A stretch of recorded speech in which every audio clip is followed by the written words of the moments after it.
Барлықтарыңызға қайырлы күн достар, менің каналыма хош келдіңіздер. Мұрын бітелгенде мына тамшыларды қолданыңыз. Бүгін осы жөнінде ақпараттармен бөлісетін боламын. Видеоны соңына дейін қараңыздар.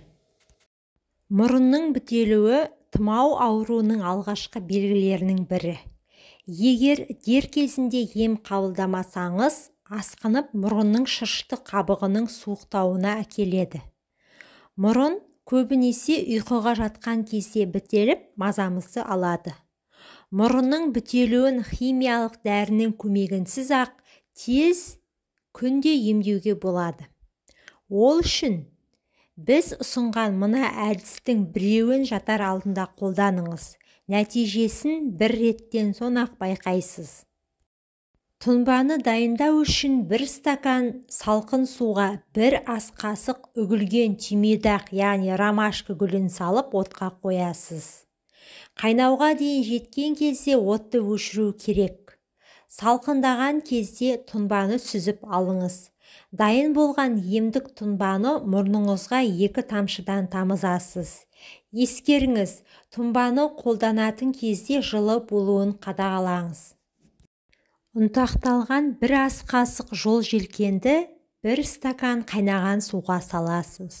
Тұнба бөлме температурасында салқындаған кезде сүзіп алып, мұрныңызға 1 тамшыдан тамызасыз.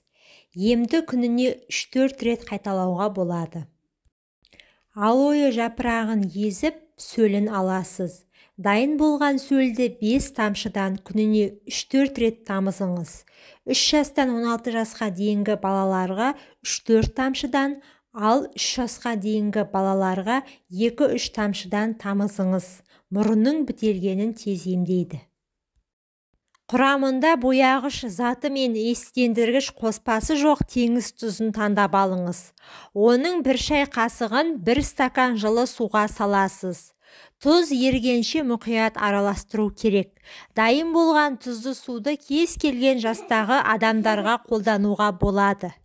Тұзды су тұмауды, суықты және инфекциялық ауруды емдейді. 1 шай қасық ұнтақталған қымыздық тамырын 1 стакан қайнаған суға салыңыз. Ыдыстың қақпағын мықтап жауып, тұндырып қоясыз. Шамамен жарты сағаттан соң тұнбаны сүзіп алып, жылы күйінде мұрныңызға тамызасыз.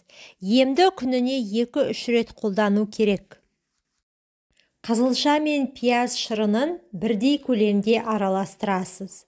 Оны жарты стакан суға қосып, мұрныңызды кезек-кезегімен шаю керек.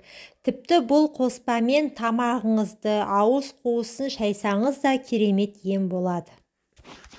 Табиғи балға стериленген тампонды салып алып, мұрныңыздың бір тесігіне қоясыз. Сосын 10-20 минуттай жатыңыз. Енді емді 2-ші жолға қайталау керек.